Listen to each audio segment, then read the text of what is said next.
If you've been outside, you can sure taste it. Some of my colleagues on the committee, particularly those from the western states, have much more firsthand experience with the impact of wildfires than some of us. Those impacts are numerous and range from devastating loss of life and property to air pollution. For example, the Government Accountability Office recently reported that smoke from U.S. wildfires now makes up 30% of the United States emission of particulates. And things aren't improving. In fact, in the last 2 decades, the top 4 largest wildfires in human history have occurred in both the northern and southern hemisphere. In the U.S., more than half of the most destructive wildfires in our history have occurred since 2018. Also, the acres burned annually have doubled in the past 30 years and are forecast to double again in the next 30 years. Our committee has discussed at length the impacts of climate conditions and past mismanagement of forest that has ushered in a new era of fuels and wildfires. We've essentially created a perfect storm, and as a result have witnessed an increase in the occurrence of megafires, with communities across the West suffering from tragic loss of life and property. While agency leaders have talked about correcting this course for some time, it unfortunately seems that with each passing year we continue to slip further behind. Because most of our committee members are now intimately familiar with the causes and impacts of wildfires, we're going to spend much of our time this morning focusing on the firefighter workforce. As we are at the beginning of fire season for a large part of the U.S., let me first take a moment to thank all of the federal wildland firefighters for their service. These men and women bravely serve our country day in and day out, working long, grueling hours in a dangerous job. Despite the risk, they choose to continue to serve, and we all owe them a debt of gratitude and our support. My staff and Ranking Member Barrasso's staff have been talking directly with wildland firefighters and their family members, as well as several firefighter organizations, to ensure that we fully understand what federal and wildland firefighters are experiencing and how we can improve the federal capacity. We are particularly grateful to the grassroots wildland firefighters and the National Federation of Federal Employees for working with us to ensure that we understand the issues permeating the workforce as well as the pros and cons of potential solutions. Over the last 2 years, Congress has provided record levels of funding, over $10 billion, to help the federal agencies achieve a paradigm shift in the way they manage the wildland firefighting workforce and our public lands. So I look forward to hearing from our witnesses today about the bottlenecks the agencies are facing, because we must get to work changing the status quo. Not only is the safety of our communities and health of our forest and the safety of our communities at stake, but also the lives of the men and women who serve in our fire service. There are several proposals existing today that offer some creative, common-sense solutions for addressing the problems facing our firefighting workforce. For example, last year, Ranking Member Barrasso and I introduced the Promoting Effective Forest Management Act, which directs the agencies to undertake a range of activities aimed at reducing fire risk on federal lands. The bill also significantly modifies a current federal policy related to retirement benefits for firefighters. In previous hearings, we've discussed how, if a federal firefighter has longer than a 3-day break in service over a 20-year career, he, or more often she, unconscionably must forfeit previously made retirement contributions. This is a policy that is impacting our workforce, and we must fix it. Also, I want to acknowledge that the administration submitted a legislative proposal with its fiscal year 2024 budget request, which will reform the way federal firefighters are paid. While this is a complicated issue, it is clear a great deal of thought and effort went into this proposal. I greatly appreciate that, and we believe we need to work to ensure that we get whatever the solution is going to be right. I am sure we will discuss both of these in more detail this morning as our committee looks at ways to increase retention in our shrinking wildland firefighting workforce. I want to thank our witnesses for being here today, and I look forward to hearing your perspectives on the situation that we find ourselves in with wildfires and our firefighters, as well as your perspectives on the potential solutions that we need. With that, I'm going to turn it over to Ranking Member Barrasso for his opening statement. Well, thanks so much, Mr. Chairman. Thanks so much for holding this hearing today. Wildfires in Canada have ushered in smoke and poor air quality right here in Washington, D.C. this morning. This is what we have been experiencing far too frequently in Wyoming and throughout the West. And it is a sobering reminder that we must manage our forests to make them more resilient to catastrophic fires. In recent years, our western states have endured wildfires of unprecedented scale and destructiveness. These fires ravaged forests, destroyed communities, and upended lives and livelihoods. On average, roughly 8 million acres burned each year between 2017 and 2022. Now, that's more than double the average annual acreage burned in the 1990s. Western states are again bracing for what will likely be another devastating wildfire season this summer. As fire seasons have become longer and more destructive, fire suppression costs have increased dramatically. Over the last 5 years, suppression costs average $2.86 billion a year. In 2021, agencies spent a record over $4 billion in suppression activities.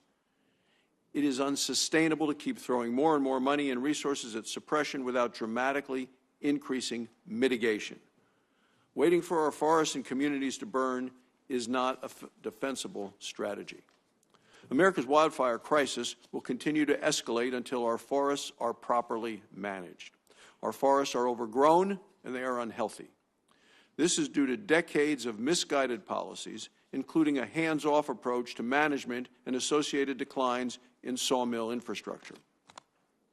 Between Forest Service and Department of Interior lands, over 100 million acres are at elevated risk to high-intensity, catastrophic fires. Mr. Chairman, that is more than 6 times the size of West Virginia. Fires on federal lands are typically much larger and much more destructive than fires that ignite on state or private lands. In a report from last summer, the Congressional Budget Office concluded that fires on federal lands are 5 times larger than those on non-federal lands. And that's why in this committee we have heard time and time again that federal agencies need to increase the pace and scale of fire mitigation. These increases cannot be incremental. Mitigation needs to increase by orders of magnitude.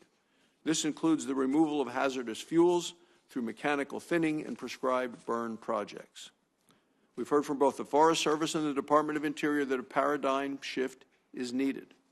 Congress has given agencies billions of dollars in additional taxpayer funding. And we have heard ambitious rhetoric. We have seen lines drawn on maps. What we have yet to see is progress at the pace necessary to actually address the problem. We know that too often such progress is stopped by regulatory red tape, by harmful litigation that prevent critical fire mitigation projects from moving forward. This committee has considered legislative solutions to cut red tape and stop frivolous lawsuits. They include Senator Daines' bill to undo the disastrous Cottonwood decision, which has tied up important fire prevention in the courts. Senator Risch's Fire Sheds Act, which would enhance collaboration and cut regulatory red tape in high-risk, fire-prone areas. And, Mr. Chairman, the bill you mentioned earlier, the bill that you and I have together, the Promoting Effective Forest Management Act, which would increase agency transparency and require the use of streamlined authorities. And I'm hopeful that in this Congress, we can actually act on these badly needed reforms. One of the major consequences of the wildfire crisis is the effect it has had on brave firefighters. A recent Government Accountability Office report concludes that increased wildfire activity across the West is straining the federal wildland firefighting workforce. Factors such as low pay, poor work-life balance, the mental and physical health challenges from fighting longer and more brutal fire seasons all are hurting the firefighting workforce. For years, our firefighters have been asked to do too much for too little in return. The only way to ensure that we have enough firefighters to defend our forests into the future is to ensure that they are fully supported and compensated. These are the issues we need to address. Thank you, Mr. Chairman. I look forward to today's hearing and testimony. Thank you, Senator Barrasso. We have a great panel assembled this morning. Today we have Mr. Jeffrey Rupert from the Department of Interior's Office of Wildland Fire. We have Deputy Chief Jalith Hall-Rivera from the Forest Service. We have Ms. Kelly Norris, the Interim State Forester of Wyoming. And we have finally Mr. Cardell Johnson from the Government Accountability Office. And Mr. Rupert, we'll start with you. Thank you, Mr. Chairman. Good afternoon, Chairman Manchin, Ranking Member Barrasso, and members of the committee. Thank you for the opportunity to appear before you this afternoon to provide testimony on the federal response to escalating wildfires and Interior's efforts to reform land management and wildland firefighter recruitment and retention. The discussion today will convey Interior's most pressing wildland fire needs and our efforts to support compensation for wildland firefighting, our wildland firefighting workforce, as well as to reduce risk and effectively manage wildfire response now and into the future. The climate continues to play an oversized role in the extreme fire weather we're experiencing across the nation and across the continent. A drier and hotter climate results in low fuel moisture, frequently leads to extreme conditions that produces these large and intense wildfires and megafires. In June of 2023, the National Significant Wildland Fire Potential Outlook assesses fire potential throughout the country for the next 4 months.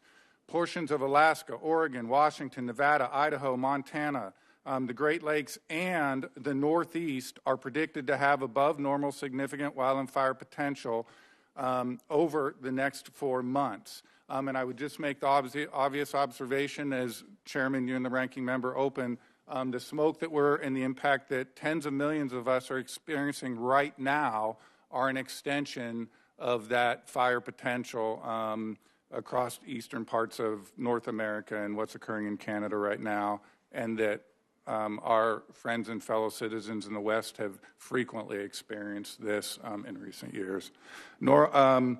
We are tackling this climate crisis and working to improve the wildfire resiliency of our nation's lands with the help of the bipartisan infrastructure law. It provides Interior with nearly $1.5 billion of funding over 5 years. This support is being used collaboratively with our partners to increase the pace and scale of fuels management treatments to rehabilitate lands damaged by wildfires, fund wildland fire-related research, and to increase wildland firefighter pay. With this funding and annual appropriations, Interior is accomplishing risk reduction. Last year, we accomplished 1.9 million acres of priority reduction treatments, which was a 20% increase over 21, and this year our goal is to treat 2.1 million acres. These longer, more intense fire years and the need to actively manage and reduce fuels across increasingly flammable landscapes has increased the demand and pressure on our workforce. It's widely recognized that a new model is needed to address wildland firefighter recruitment and retention and provide better pay, more career stability, better upward mobility, and much better work-life balance. With the passage of Bill in 22, we and the Forest Service implemented temporary special pay supplements for federal wildland firefighters. In Interior, over 3,800 wildland firefighters received support last year. This year, that support is going to more than 4,000 Interior wildland firefighters. To further advance these wildland firefighter pay reforms, this year's budget proposal includes an increase for Interior of $72 million to raise the base pay of DOI and tribal wildland firefighters. To implement these reforms, the administration has also proposed legislation that would establish a new special base pay rate for firefighters, create a new premium pay category, as well as propose a new annual pay cap. The budget also includes funding to hire additional Interior firefighters as well as tribal firefighters. Without the additional funding and reforms, we're facing a pay cliff as the bill funding is estimated to run out at the end of this fiscal year. That could have a devastating effect on not only our firefighter morale, but certainly our ability to recruit and retain firefighters. We're working closely with the Forest Service to provide much-needed mental health support as well. We know that mental health is affecting firefighters. They're at elevated risk. And we just held a behavioral health and well-being summit in Boise that is being used to inform the development of a joint program moving forward. No single entity can solve the crisis alone. The Wildland Fire Leadership Council has recently updated the National Cohesive Wildland Fire Strategy. It reinforces the need to collaborate. And we very much appreciate Congress's willingness to support these efforts and help Interior effectively address this wildland fire crisis so that we can continue to work with our federal, tribal, state, local partners to protect communities, people, and resources. This concludes my statement, and I am happy to answer any questions. Thank you. Thank you, sir. And now we'll have Ms. Rivera. Thank you. Chairman Manchin, Ranking Member Barrasso, and members of the committee. Thank you for this opportunity to testify on the upcoming 2023 fire year, the ongoing wildfire crisis, and how we are working to improve forest health and protect communities. I've seen firsthand the destruction that wildfires have on communities, infrastructure, and our natural resources. And of course, today we can look right outside here in Washington, D.C. and see those impacts. Wildfire risk has reached crisis proportions, and wildfires are having more and more impacts each year. I want to personally thank our partners who answer our call for assistance to bolster our capabilities. We are grateful for all of our partners around the country and around the world who continue to pitch in to help our nation through each difficult year, as we are doing this year in Canada. As the size and severity of fires has grown, so too has our need for fire personnel. As we approach the busiest part of the 2023 fire year, the Forest Service aspires to hire 11,300 wildland firefighters nationwide. As of May 30th, we have hired 10,068 firefighters, or about 89% of our goal. We're cautiously optimistic we will reach our hiring goals. We know that that's still not enough. That's why the President's fiscal year 24 budget proposes funding to hire 970 additional firefighters in the Forest Service. In addition, for the 2023 fire year, the Forest Service will have up to 24 next-generation air tankers, more than 200 helicopters, and more than 900 engines available to manage wildfires. Wildland firefighters are the backbone of our ability to protect communities and vital infrastructure from wildfires. The only way that we're going to attract people to this challenging and hazardous work is to pay them fairly. Federal wages for firefighters have not kept pace with wages offered by state, local, and private entities.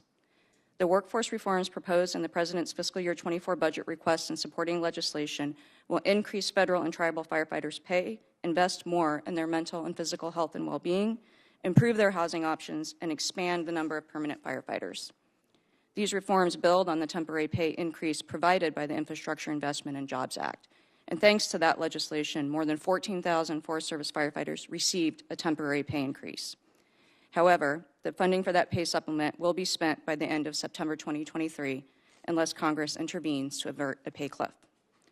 To ensure pay continuity in the fiscal year 24 budget, we are proposing a permanent base pay increase for all firefighters. Our budget proposal includes a request for $180 million in the Forest Service in support of a special base rate salary table for firefighters and incident standby pay for all responders that are mobilized to an incident. This new pay table was calculated to increase the total annual compensation to a level commensurate with state and private sector wildland firefighters. For example, an entry-level firefighter would receive at least a 34% increase in pay under the new pay table. And unlike the temporary increase in bill, a permanent base pay increase is an investment in our firefighters' future, as an increase in basic pay leads to an increase in retirement benefits. We will need Congress to pass special legislation that authorizes this new pay table, and I look forward to working with all of you on that. We're working to make a difference and improve the lives of Forest Service firefighters. Together, we can make a difference in the quality of life for our firefighters that protect our own quality of life. In addition to paying firefighters fairly, we must support their mental and physical health. Our fiscal year 24 budget proposal calls for an increase of $10 million to enhance support for our firefighters' mental, physical health, and well-being. The budget also proposes a $50 million investment in housing. We recognize that addressing the housing crisis must happen now as it impacts our ability to recruit and retain our workforce. Together, these efforts would help address longstanding recruitment and retention challenges.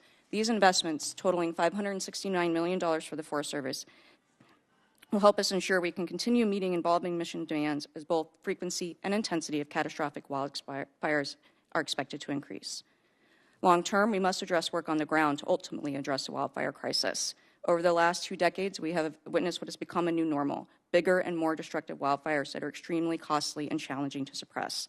The growing wildfire crisis created the need our new land management strategy, and we are in the second year of carrying out our 10-year wildfire crisis strategy in the Forest Service. The strategy aims to increase science-based fuels treatment by up to 4 times previous levels, calling for up to 20 million acres treated in the National Forest System over the coming decade, and working with partners of 30 million additional acres treated in the next decade. The Forest Service is very grateful to Congress for providing the resources through the Infrastructure Investment and Jobs Act and the Inflation Reduction Act to seed our initial work and put the wildfire crisis strategy in motion. In closing, I want to reiterate the agency's commitment to keeping our communities and firefighters safe as fire seasons grow longer and more severe. The dedication, bravery, and professional integrity of our firefighters and support personnel is second to none. We greatly appreciate the significant resources Congress has provided to take the initial steps to address the wildfire crisis, and we look forward to working with the committee to continue providing world-class suppression response and reducing the severity of wildfires in our country. Thank you. Senator Barrasso. Well, thanks so much, Mr. Chairman. I'd like to introduce Kelly Norris, who is here from Wyoming. And Kelly, I'm so pleased you could join us today on such short notice. Kelly is currently a resident of Cheyenne, Wyoming. She's lived around the state in her work with the Forestry Division. Kelly has worked for the Wyoming State Forestry Division for more than 13 years. She has a degree in forestry from the University of Wisconsin, and in January, Governor Gordon appointed her to serve as our interim state forester for the state of Wyoming. Kelly has incredible experience working as a forester for both the state of Wyoming and, before that, the U.S. Forest Service. So she has years' worth of critical on-the-ground knowledge, is a valuable resource for the many issues that we're going to be discussing here today. Kelly, congratulations again on your appointment. Thanks so much for joining us today from Wyoming in Washington. I bet she wishes back home. Thank you. Thank you, Chairman Manchin, Ranking Member Barrasso, and members of the committee for the opportunity to testify on behalf of Wyoming State Forestry Division. My name is Kelly Norris, and I'm the interim Wyoming State Forester. The integration and cooperation of federal, state, and county cooperators has been a success for Wyoming. Our firefighter entities have adapted and evolved over decades to become a more effective and efficient alliance whose main focus is protecting life and our valuable communities, infrastructure, grasslands, and forests. Wyoming State Forestry is tasked with wildfire suppression and management on 3.5 million acres of state trust land and coordinating suppression on 29 million acres of private land. 48% of the state is federally owned. The BLM manages 18 million acres, the Forest Service manages 9 million acres, and the BIA manages 2.2 million acres, each having their respective suppression responsibilities. Wyoming State Forestry is an extremely small organization. We depend almost exclusively on local county volunteers and our federal partners for initial attack. State Forestry supports the state's initial attack response with our heli-attack, single-engine air tankers, and the inmate conservation crew. In Wyoming, we believe in the closest resources response concept. Typically, that means our county cooperators will be the first firefighters arriving to the wildfire. Other times, it might be the BLM or U.S. Forest Service firefighters who are responding first to a wildfire. Everyone coordinates to suppress wildfire, no matter the jurisdictional responsibility. A great example of interagency cooperation is our aviation program. We contract our helicopter and manage our program with 1 permanent and 4 seasonal employees. The Medicine Bow Route National Forest and Thunder Basin National Grasslands supports our heli-attack program by providing a trained employee to assist us in managing it. Two detailers are also provided by the local national forest to help support the program. The committee is aware of the immediate issue with recruitment and retention for federal firefighters. This is also a challenge for our state and county fire districts. As veteran firefighters retire, they are not being replaced at the same rate.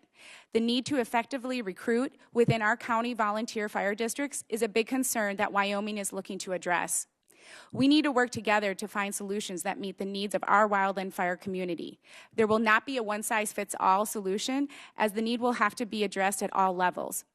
I would like to transition the conversation to proactively managing for the health of Wyoming's forests. A recent study from the Nature Conservancy found that Wyoming's forests provided approximately $26 billion of economic value every year. Our forests are the headwaters to 4 of the nation's main river basins and provide more than just board feet sold. They should be managed appropriately for the values they provide, such as water supply and storage, wildlife habitat, recreation and tourism, and carbon storage. Wildfire and forest health threats know no boundaries, and there is an urgent need for active forest management. Last year's Fish Creek fire, located in the Black Hills, was stopped in a fuel break treatment area. The fuel break saved multiple homes while helping bring the fire down in intensity and gave our firefighters the opportunity to control the wildfire safely and effectively. State agencies must be a part of the solution to getting more management done on the ground with our federal forests. Wyoming State Forestry has increased its G&A program successfully and sold 11 million board feet of federal timber in our 2022 fiscal year. However, G&A can be more than assisting federal partners with timber sales. G&A can provide flexibility needed through our state contracting systems to complete a wide variety of projects for our federal partners. In conclusion, thank you for the opportunity to appear before the committee today. Wildland fire response continues to be one of the most challenging problems our agency faces. This primary mission is further complicated by the persistent challenges with recruitment and retention of our wildland firefighters. The other side to the wildfire response problem is long-term, as it relates to the health of our forests. We need to address how we continue to manage our forests by making strategic investments in them. We must continue to implement more active forest management on all ownerships. Thank you. Thank you. Mr. Johnson. Thank you. Chairman Manchin, Ranking Member Barrasso, and members of the committee, good morning. And thank you for the opportunity to provide testimony on this important topic. My statement today will provide the committee with insight and context on the barriers to hiring and retaining federal wildland firefighters. Firefighting is demanding work, and to better understand these barriers and the demands they place on the firefighters, GAO met with several organizations that represent the men and women that do this work. Our analysis of these barriers is informed by their perspectives, as well as our examination of information from the land management agencies. The barriers identified in our November 2022 report include low pay, remote or expensive duty stations, poor work-life balance, and career advancement challenges, among others. Low pay was cited as the top barrier despite federal actions to increase firefighter pay. Low pay impacts recruitment and retention because other industries, such as food service, offer equal or better pay for less dangerous work. Our analysis identified 3 concerns with some of the recent federal pay actions. The first concern being pay does not reflect the hazardous physical and mental demands of the job. Second, that pay may not be competitive with non-federal entities. And the third concern being that appropriated funds supporting recent base salary increases will likely run out this fiscal year. Related to low pay is the issue of remote or expensive duty stations. It has been reported that some firefighters are living out of their cars because they cannot afford housing. Duty stations that are more remote may not always provide easy access to basic services such as grocery stores or even broadband coverage, which helps firefighters stay connected with their families while they're away. Agency officials and stakeholder groups told us that raising pay as well as giving further consideration to incentives could mitigate this barrier. Low pay and expensive duty stations are also poor drivers of work-life balance. This is another barrier cited by nearly all of the stakeholders we met with. Poor work-life balance impacts retention because it drives firefighters to take a break from service or leave the workforce entirely. And if that happens, agencies lose valuable firefighting knowledge and experience.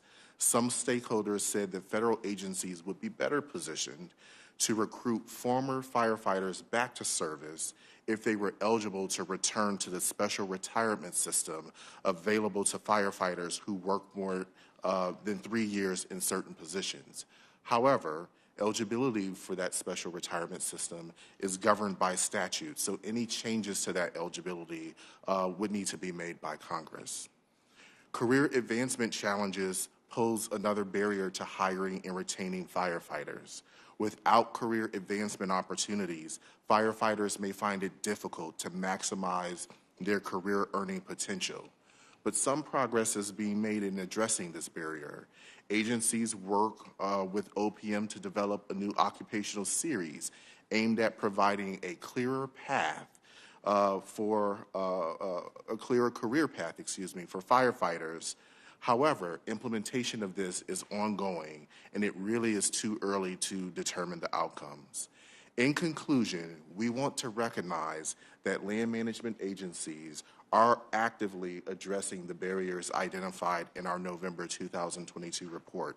The barriers are complex and interrelated, and they require long-term solutions that may need support from Congress.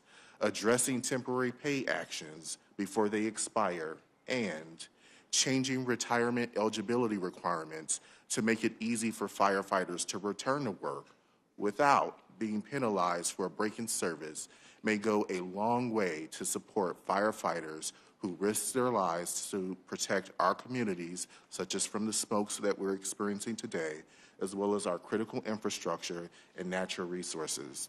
This concludes my oral statement, and I'm happy to respond to questions. Thank you, Chair. Let me thank all of you for your insight and your address. I'll start my questions with Ms. Norris. I understand you previously worked for the Forest Service, and I'm curious to hear why you decided to leave the Forest Service and instead work for the great state of Wyoming State Forestry Division. And Mr. Johnson, in your testimony, you mentioned that the current retirement system might affect the agency's ability to attract former firefighters to return to the federal service. So this question is for both of you. Can you tell us more about the issues, Mr. Johnson, you were referring to, and Ms. Norris, tell us why you left? Thank you. And you can't have her back. Thank you, Chairman. That's correct. I did leave the Forest Service. So that had to do with the fact that my husband and I at the time found a position at the base of the Bighorn Mountains, and that's where I wanted to be. And so I took the state forestry job. Now, I stayed with state forestry for multiple reasons. State forestry offered me a great opportunity to make a difference for the state of Wyoming. We are in the communities. We are helping do management across private, state, and federal lands. We are fully a part of every aspect when it comes to wildland fire, to planting trees in our communities, and creating orchards, to helping a landowner learn how to actively manage their timber. Outside of that, the pay is just as good as the Forest Service, and when it gets to the point, I have a great group of people I get to work with, top notch. You're getting more satisfaction because you have more flexibility than you did with the Federal Forest Service? Yes, and I have a great culture to work with. Have you basically given any of your input back to the former agencies, or that some changes that need to be made? Because we've got to find a working environment that basically enriches our Forest Service employees now, as you've been enriched by the state of Wyoming. Yes, and I agree with you, and I think it's all about the culture and of support. I have top-notch people I get to work for and work with. Great. Mr. Johnson. Thank you. So with the retirement system, firefighters who serve in a primary firefighting role are eligible for a special retirement system that is similar to law enforcement, where after 20 years of service, they're eligible to retire. Mm-hmm. And so after spending that 3 years, they're able to, in that primary firefighting role, they're able to move on to other roles. So for example, support or fire management role. If they take a break in service, and let's say they want to come back 7 years later, they have to start back over in the primary firefighting role, which we've all recognized is a very stressful and strenuous That's common work. sense. Why hasn't that been changed? Well, you have the ability to change it, I'm sure. Yes, so changes for that are governed by statute, so that would require legislative action. Thank you. Say no more. Yeah, I think we heard you loud and clear. So your opinion is basically that we have to basically give you the direction, give you the code to do that with. That is, yes, that is what And we've heard. have you made that request to us before today? So this is something that we have identified in our November 2022 report, and it is one of the things that I wanted to highlight in our testimony for you. Thank you for doing so, and we will. Martin, you get right on that, okay? Mr. Rupert and Ms. Hall-Rivera, I understand that prior to the bipartisan infrastructure law being enacted, recruitment and retention among federal firefighters was waning. But let's look at it as an example, an imaginary employee, and let's follow the money. In this example, a firefighter quits federal service to go to work for a state agency or private contractor. When a fire comes, I understand that when we don't have enough federal firefighters, federal appropriations are used to reimburse a state agency verbatim for the rate it pays its firefighters, or are used to pay the private contractor whatever it wishes to charge. Now, with that, does that mean the firefighter is receiving an increased pay and the federal government is paying for it, and it's better for them to work from an outside group than from within? I'll start. Yes, Senator, that is accurate. We, of course, depend on our cooperators and our contractors. They're an important part of our system. But if we are not able to compensate our firefighters and they leave and go and work for those entities, the federal government's still going to be paying for that. Is that a code thing? Is that our fault, too? No, it's just how the system works, right? We all cooperate together, but you know, it's an expensive endeavor for the federal government to reimburse. Whatever, right? We're going to pay the contractor whatever. Right, right. In a busy year, for example, take 2021, the Forest Service paid over $470 million to state cooperators. Mr. Rupert, real quick. I would just add 2 quick points to that. One, exactly as said, when wildfires are occurring, we must respond. So the response is going to occur. And 2, if you look at structurally how that, like say, contractor support is paid for, it's with suppression funds. And in the case where that is more expensive, that's one of the direct threats to the funding fix, which has functioned very well up to this point. And so we do have these complex relationships as well that are important and mean something. As I close, I'll just say that basically, you know, we've invested $10 billion. We'd like to know where it went to and what we're doing to prevent these outrageous fires that we're having that are harming so many people. And if we've done enough there, but we're going through the money, I understand, like Grant took Richmond, and doesn't give us very good hope right now that we're being used as effective as it could. Senator Barrasso. Well, thanks, Mr. Chairman. Ms. Norris, so the Forest Service has come out with a 10-year strategy to combat wildfire crisis, and they announced significant spending across 21 designated areas. The dollars fund projects critical for reducing wildfire risk and defending America's forests. They're going to protect people's lives and livelihoods. Now, unbelievable to me, Wyoming is the only state located on or west of the Rocky Mountains that has not received any funding of these 21 designated areas under this strategy. Could you just outline the challenges that Wyoming is facing with respect to fire risk, as well as why you think it's so critical that the Forest Service works to protect national forests in our state? Thank you, Senator. Wyoming's forests have the same wildfire risk as any other forests in the western states. Our forests are overstocked, they have insect and disease outbreaks, we have areas of high mortality, and our forests are primed to burn due to drought. Wyoming's forests need to be protected because of the values they provide to our communities and also to the rest of the West. Our forests provide timber supply, critical wildlife habitat, water storage and supply. Our forests are considered the headwater forests because they contain the headwaters of 4 major river basins in the West. A catastrophic wildfire would substantially impact our communities as well as many of the communities further down the stream. Thank you. So, Ms. Hall-Rivera, in April, I sent a letter along with Senator Lummis and our Representative Harriet Hageman. We sent it to Chief Moore and to Secretary Vilsack. You may have seen it, and Mr. Chairman, I'll put it in the record. The letter details our concern over Wyoming's exclusion from this 10-year strategy to address the wildfire crisis. Later that month, we had Chief Moore was here. I asked him directly why Wyoming was excluded. I'm still waiting for answers. So, Ms. Hall-Rivera, does the Forest Service plan to protect Wyoming's forest under the 10-year strategy? Thank you for that question, Senator. As you probably know, we have invested $13 million in the state of Wyoming in the past couple of years in a variety of different funds, including Joint Chiefs, CFLRP, and others.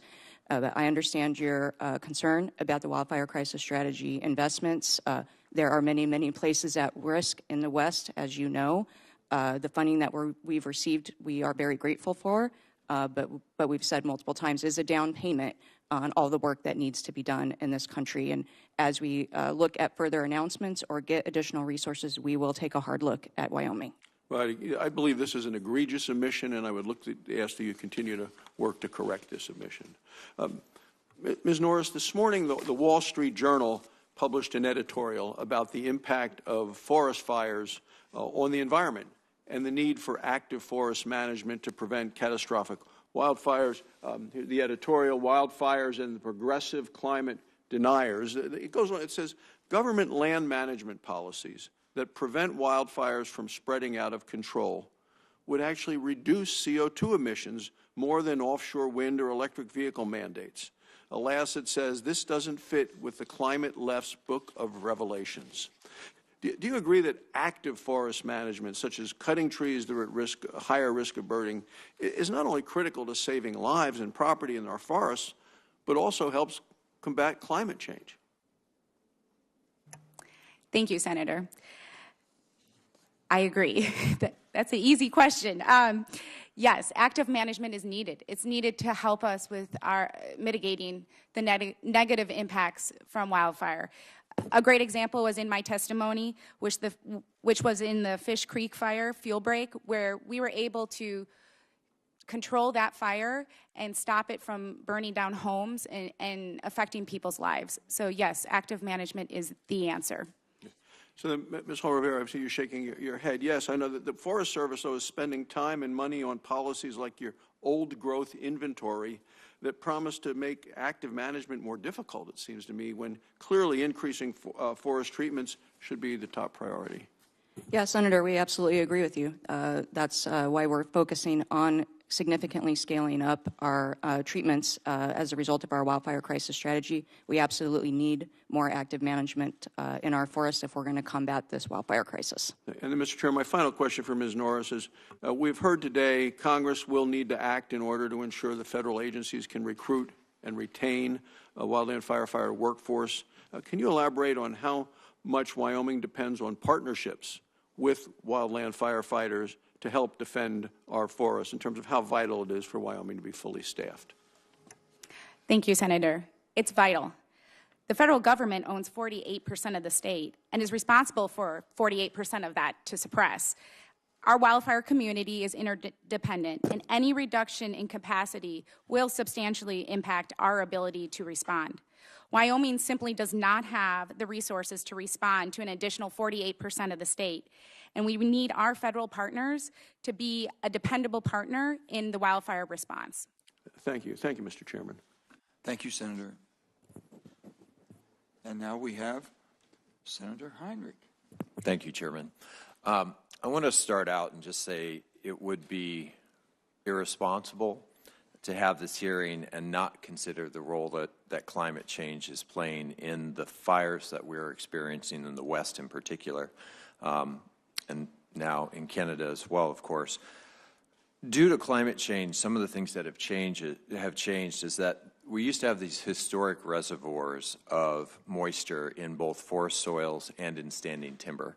And one of the things we've experienced in New Mexico is that during these long drought periods driven by the changes we're seeing in our climate, there are times when there is more moisture in a 2x4 at Home Depot than there is in a standing live ponderosa pine in our forests in New Mexico.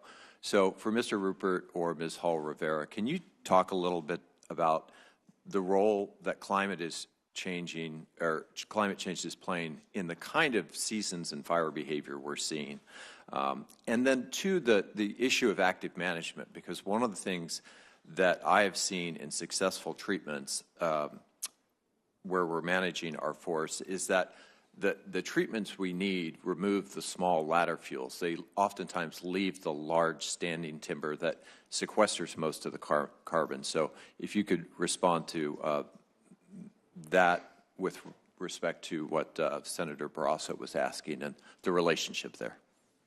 Well, sure. I think as you point out, the effect of climate, more extreme swings in how climate affects weather. So we go through these periods of extreme drought, lengthy extreme drought, and that has an effect on that fuel moisture. That absolutely is a huge part of driving these catastrophic megafires that we're experiencing.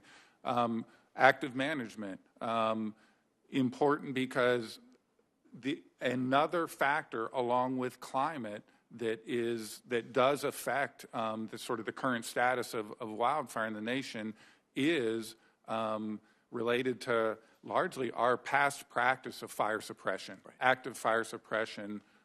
We are really good at putting out fires, and granted, we have these mega fires that we're unable to initially respond to and suppress, but in the average year, there are between 60 and 70,000 wildfires in this nation. The vast majority of those fires we put out. And again, the result of that is we have this accumulated fuel that is now drying.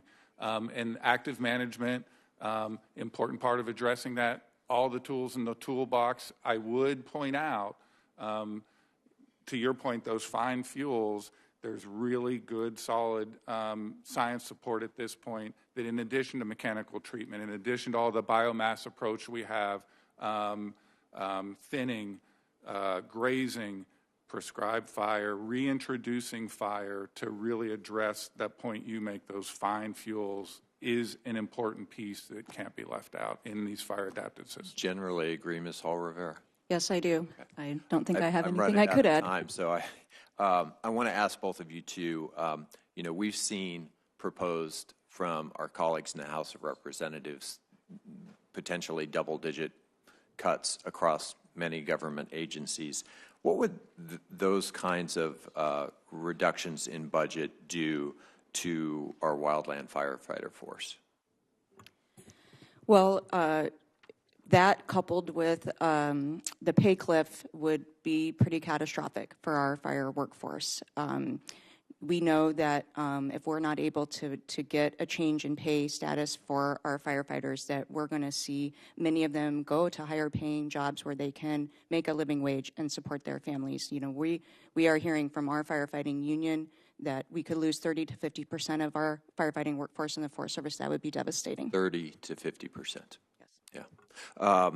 Talk a little bit about the temporary pay increase and how important it's going to be to make that a permanent pay increase. Yeah, we absolutely need that, Senator, so that we can keep our firefighting workforce, so we can retain them and recruit new folks into this work, take care of them, help them have a healthier work-life balance, and pay them what they deserve to be paid for the hazardous work that they are doing. I would just real briefly add to that. So we know that we've seen firefighters who have made the choice not to retire as a result of the pay support that we've been able to provide over the last 2 years. We've also had success expanding our capacity. We are seeing more firefighters come in. If we lose the ability to provide that pay support, as Jay Lith points out, we recognize we're going to be impacted on both the recruitment and the retention side. Great. Thank you both. Senator Lee. Thank you, Mr. Chairman. Smoke from wildfires in Canada has blanketed the northeastern United States, including here in Washington. I checked the air quality index this morning, and it's 313, which is considered hazardous. This is rarely seen in the United States and is not healthy, to put it mildly. And I'm sure many of us have seen pictures of the thick smoke in New York City over the last couple of days, which yesterday had the very worst air quality among all the world's major cities. Now, most Easterners aren't used to dealing with this level of smoke. And by Easterners, I mean basically anybody to the east of Colorado. But this is an unfortunate recurring reality for us in the West. This is a picture of downtown Salt Lake City. Now, Salt Lake City doesn't look like this normally. But from time to time, we have these neighbors. I mean, here we've got Canada to deal with. We've got California in Utah, hundreds of miles away, and yet they have fires. And when they have fires, this is what those fires do to us. They blanket us in this thick, oppressive layer of smoke, and it can create dangerous air quality levels, just as this is done in the eastern United States this week. But that's just an August day when wildfires burn in places like California, and then the smoke blows over to us. The western fires usually don't cause quite the national stir that we've seen in the last few days, even though this is something we deal with some regularity. But they ought to be of concern to all of us, because they do happen, and for us they happen quite frequently. The reason these fires have become so severe and so frequent in the West is because of unwise forest management practices on land that is owned and controlled by the federal government. And the reality is that over the last century or so, we've had this paradox unfold in front of us, in which federal land managers have in some ways gone too far in aggressively suppressing the naturally occurring wildfires, leading to overgrown and unhealthy forests. And in other respects, it's overaction. In other areas, it's underaction, failure to undertake aggressive forest management practices that could control for some of this. So we've got these western forests that are dense and dehydrated, yet federal land managers are often prohibited from dealing with the situation in the way in which it requires, because of restrictive federal land designations and permitting processes for active management activities. Ms. Norris, I'd like to start with you. As a Wyomingite, you're familiar with many of these problems. There seems to be a really stark difference between forest health on federal forest land and other categories of federal land compared to private and state-owned land with trees on it. From your experience in Wyoming, why is this stark difference? Why is it so stark? Why do private and state-owned forests fare so much better in this area? Thank you, Senator. I believe that has a lot to do with the states and private landowners' flexibility and being able to get things done on the ground quickly. And it appears sometimes our federal partners, through the NEPA process, through certain processes, it takes them much longer to get the work done on the ground. And things don't necessarily always end up in the desired condition maybe they had intended. And by flexibility, you mean it's not the quality of the personnel, it's the legal restrictions by which they're bound. What they're allowed to do is different than it is on federal land. Is that right? Correct. Now, Ms. Hall-Rivera, I suspect we can agree that active management, active forest management should be a part of any conversation on permitting reform. What reforms do you think would be helpful to streamline active management activities like mechanical thinning and controlled burns? Yeah, thank you, Senator. We absolutely agree that active management is a critical part of the conversation. That's what we're focused on in our wildfire crisis strategy. We're taking advantage of every tool that we have in the toolbox right now, every flexibility that we have, including the Secretary recently declaring emergency authorizations for us to use those provisions in bill, and we are using those. We have 6 projects in so far. I have no doubt we'll get more. If there are additional tools that you'd like to give us in the toolbox, we'd be happy to work with you on those. We'd love to, and my time's running out, but just considering the wildfire crisis in the West and that it is an ongoing, recurring, severe problem, do you think that the current approach to forest management by federal agencies is sustainable? Well, what we do know is we certainly need a paradigm shift and that we need to significantly scale up that work, both on national forests, but also on state, private, other lands as well. Although it's on state and private lands, we don't have the same problem. It's not. No, but we do need to work across boundaries and work in partnership, as we've talked about today. So we know we need to scale up. We appreciate the resources we've been given to start doing that, and we'll need to continue to have resources invested in this problem in the future. Thank you. Thank you, Mr. Senator Chairman. Cantwell. Thank you, Mr. Chairman. And I think America is waking up, at least on the East Coast, to this problem, and we certainly have known all about it on the West Coast for some time now. And I think that it is a time and opportunity for us to really break down the barriers that are prohibiting us from having a faster response and work quickly on the faster response. Unfortunately for us, the latest map of the forecast for this summer, I think the last time we showed this at our last hearing, Mr. Chairman, there was a little bit of Washington in the red, but now my whole state is in the forecast for this summer being in the epicenter of this. We know this already because we have been affected by the British Columbia fires that are affecting our state. It's smoke, but we also know that there are small fires already burning in central Washington and a small fire in Yakima County which grew to 150 acres last night. So first and foremost, I believe that we need better cooperation between the Forest Service and the state to break down any barriers that are preventing us from having a quick aviation response. That is, being able to, on the ground, we have something that is very effective in having people work collectively on identifying fires and responding. So, one, we need to break down those aviation barriers and get a faster response. We need to implement the technology communication tools that we asked the Forest Service about at the last hearing that gives us, again, communication directly to where the fire is and what we're doing in response. And third, I think it's really time to engage with the Canadians. We can't just be sitting here thinking that we have solved this problem because our continent knows no U.S.-Canadian barrier. And if we're going to have management service, and I've been a huge supporter of cross-laminated timber as a fire break issue, I've been a huge supporter of moving the time period by where we do subscribe burns. There's probably hardly any time now to do subscribe burns in the middle of summer. It just doesn't happen. Mr. Chairman, I think some of my colleagues probably get this, but literally the reason why people didn't do subscribe burns in the springtime is because people are like, well, there'll be some smoke. Well, because we're not doing prescribed burns, we're getting a whole lot of smoke. Okay, so the point is, let's change our management system response so that we can reduce fire risk. This summer is telling us we need to do that now. So if I could, Ms. Hall-Rivera, response on both the implementation of breaking down barriers on aviation and getting the communication technology network up as soon as possible.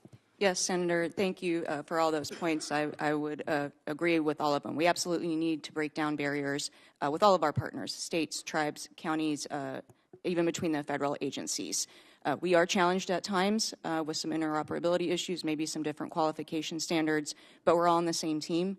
And fire doesn't know any boundaries. We've already heard that today. So we absolutely need to work to break down those barriers. I think we're absolutely committed to that, and we can certainly bring some attention and focus to that in Washington State if need be.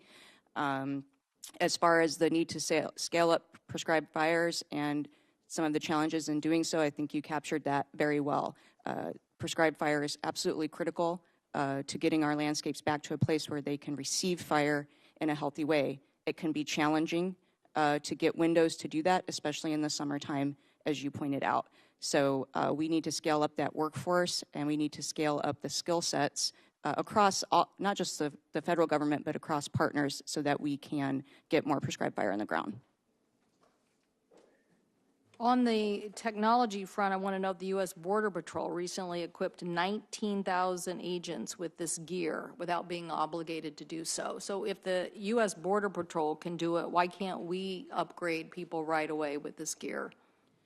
Yeah, thank you for that question, Senator. We are focused on getting tracking systems out. We have done a lot of pilot testing as a result of the Dingell Act, and we appreciate the focus and attention on this technology. We're going to be equipping our fire fleet with tracking devices this year, and we have a request for proposals coming out very soon so we can take advantage of those technology companies and what they have out in the marketplace, like you just mentioned with Border Patrol. Well, I think my former colleague from Colorado and I worked very hard on this, and we think it's long overdue to be implemented. I think this fire season will really want it to happen.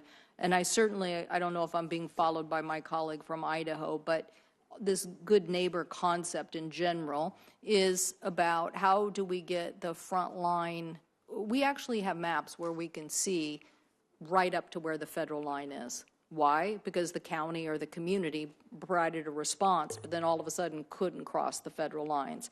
I think we need to think about how we're going to empower local communities to help us when these kinds of conditions are so drastic. And so I know my colleague from Idaho is working on that and will continue to dialogue with this committee. Thank you, Mr. Chairman. Thank you, Senator. And Senator Risch is next. Well, thank you, Mr. Chairman. It's really appropriate to be holding this hearing. For those of you who live on the East Coast, welcome to our air in the West. This is common. I don't remember a summer in Boise when we haven't had smoke. Sometimes it's much worse than others. We've had some summers that were really catastrophic in this regard, but this is what we live with. I mean, this is just the way it is. So for me, from that standpoint, this is an important hearing. It's an important issue. On a personal note, my undergrad was in forestry, specifically forest management. Probably not many in Congress have actually worked on a fire line, but I have a number of times. In addition to that, we had some catastrophic fires when I was governor that we had to deal with. And so this is an issue that, and of course Boise's home to the National Interagency Fire Center. So if you get a fire, you're going to get a visit from some Idahoans to try to help you put it out. So this is really important. Look, for years we have focused on putting out fires, and we were very, very successful at it. And by being successful at it, we've caused the problem that we've got, and that is the West particularly burns every year. It's part of the natural process. But if it doesn't burn, because we put the fires out, we control the fires, then what you get is catastrophic fires. Okay, so we understand that. Now you got to manage it, and that is you got to remove fuel, or you've got to handle it in such a way that fuel is in places where, if it's in a wilderness or something like that, that they can let it burn. But we've got to stop wasting limited agency resources to needlessly redo and relitigate projects that have already undergone extensive environmental and public processes. Senator Daines and I have worked for quite some time to get the Cottonwood fix passed. I was glad to see it passed again through our committee, but now it's time to get the thing across the finish line. We also need to make significant headway with fuels reduction projects. It's good to hear that the agencies are putting together plans, but without additional consistent work, we will continue to feed the flames.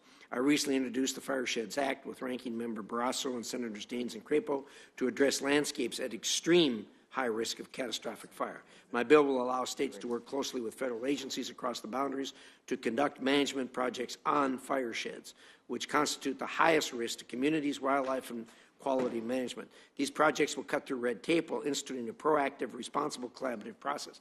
Now, I think what people need to understand is these things, every landscape is different. Every acre is different, and they all need different attention. We're next to my friends in Colorado who have a roadless rule. We in Idaho have a roadless rule. I wrote it when I was governor.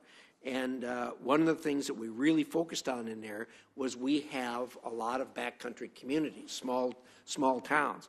And so we really concentrate on removing fuel in a circle around those towns, and it's been very successful.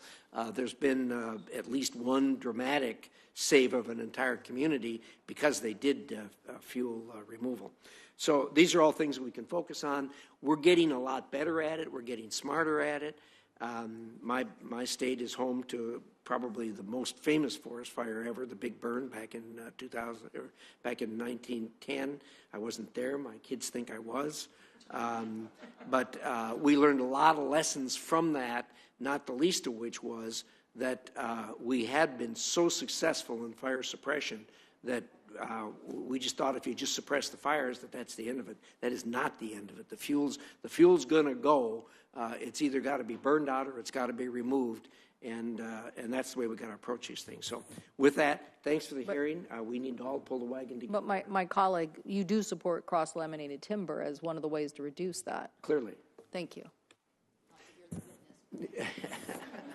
I'm not going under oath, though, Mr. Chair. Thank you. Thank you, Mr. Chairman.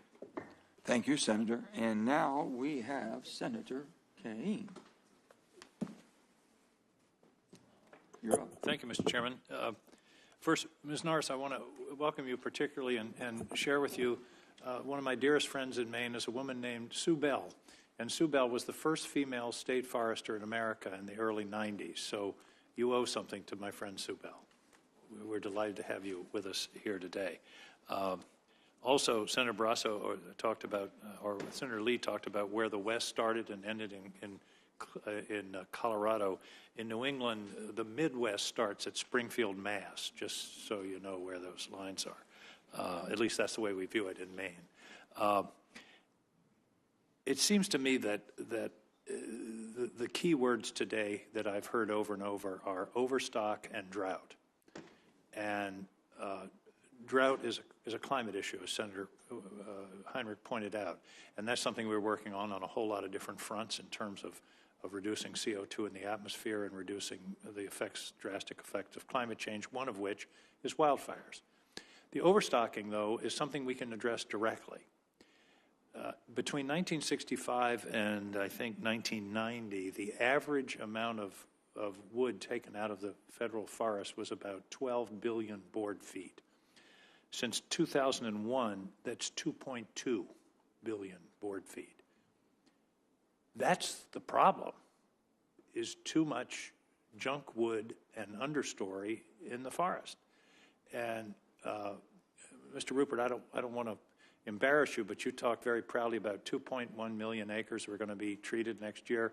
I figured that'll get us to the full forest in 60 years. Come on. And the solution is right in front of us, which is there are people that want to harvest wood in the forest, and we should figure out a way to let them do so in an environmentally sound manner. I'm convinced that can be the case, because the disparity between 12 to 13 billion and 2 billion, there's got to be a right number somewhere in that, between those two. So how do we significantly increase harvesting? And I think the testimony is accurate that we have a lot lower fire risk on private land and on state-owned land because it's more heavily managed. Mr. Rupert, how do we break through and get to the point where we're taking out the understory and the junk wood and the fuel so that we can really get at the bottom of this problem? And then we don't, a whole lot of other issues can become much more manageable. Yeah, thank you, Senator. And I do very briefly want to make the point that, so in Interior, we're administering about 500 million acres across the nation. Maybe 1 in 5 of those acres is forested. 4 in 5 are not forested. Yeah, my calculation was your forestry plus U.S. Forest Service. But to your point, I think, how do we have more? I think as you look across the country where we're having success, is where we're collaborating, coordinating, partnering at scale. So we talk about landscapes, we talk about watersheds. That's a scale where individual parties on the ground, local communities, local landowners, local interested parties have a seat at the table to share in a strategy to identify shared values to protect, and I think that's the key, is that scale piece. But part of the shared value ought to be CO2 in the atmosphere, and these fires are giving us a lot of CO2 in the atmosphere that can be offset, and there are environmental issues surrounding cutting. I understand that. I'm from the most forested state in the country, and when I was governor, we passed a very strong Forest Practices Act. I get that. However, we're not taking cognizance of the big picture, which is the CO2 released by these catastrophic fires. It may be that we need to have more cutting in order to prevent that CO2. Do you see? I think I can make a strong environmental case for this argument. You're nodding, Ms. Yes, we agree, Senator. We need Nods to. don't go in the record. Right. Yeah. We agree. We need to scale up all kinds of treatment, hazardous fuels treatment, but also timber management. That's one of our critical tools in the toolbox. One of the bills I've submitted, which goes along with the list that Senator Barrasso gave about different bills addressing this, is one that would allow would say that the Forest Service can allow less than 8-inch trees to be removed for free, and it would incentivize reducing again the fuel load in the forest, because a lot of this is the smaller the undergrowth and also dead and dying trees that ought to be gotten out. So I hope that the Forest Service can really look at this and come back to us and say, okay, why did we go from 13 to 2, and how do we change that in an environmentally sound manner? Can you take that as a question for the record? Yes, we'll absolutely do that, Senator. Thank you. Thank you, Mr. Chairman. Thank you, Senator. Senator Murkowski. Thank you, Mr. Chairman, and thank you all for being here this morning. Obviously, a very, very timely meeting. You know, it's interesting following my colleague.